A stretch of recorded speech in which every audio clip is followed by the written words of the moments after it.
Will Donald Trump's revolution succeed? We're going to give them the most extraordinary first 100 days. He's taken on the civil service, scientific researchers, elite universities, law firms, the bond market.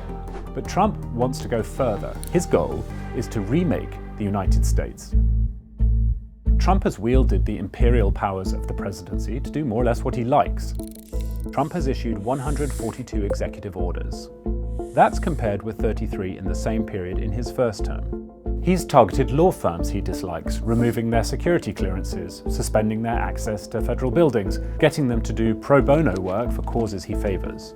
He has frozen billions of dollars in federal funding to universities whose views or teaching he dislikes, and he's used the Alien Enemies Act, which is only meant to be used in wartime, to deport undocumented or illegal migrants. The method of Trump's revolution is now clear: bend or break the law and dare the courts to stop him. In the case of Kilmar Abrego Garcia, who was wrongly deported to El Salvador and jailed without trial, the Supreme Court ruled 9-0 that the Trump administration must facilitate his return to America. Trump's Attorney General has other ideas. He's from El Salvador, he's in El Salvador, and that's where the president plans on keeping him. This attitude to the rule of law has led some to fear that another 1,361 days of Trump could lead America towards authoritarianism. It's nice to have a strong man running your country. Sometimes it is useful to think about worst cases, and it's true that there are people in the MAGA movement who admire authoritarians like Hungary's Viktor Orbán.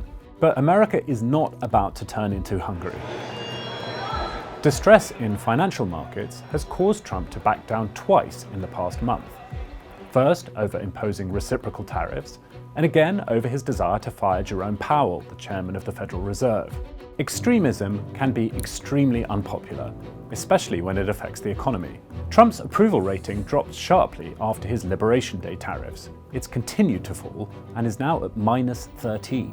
This unpopularity will generate resistance.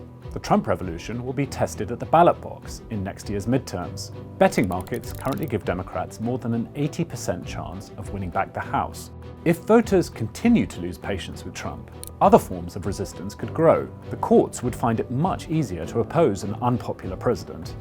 America's checks and balances on presidential power are going to get a severe test, but revolutions often sow the seeds of their own destruction.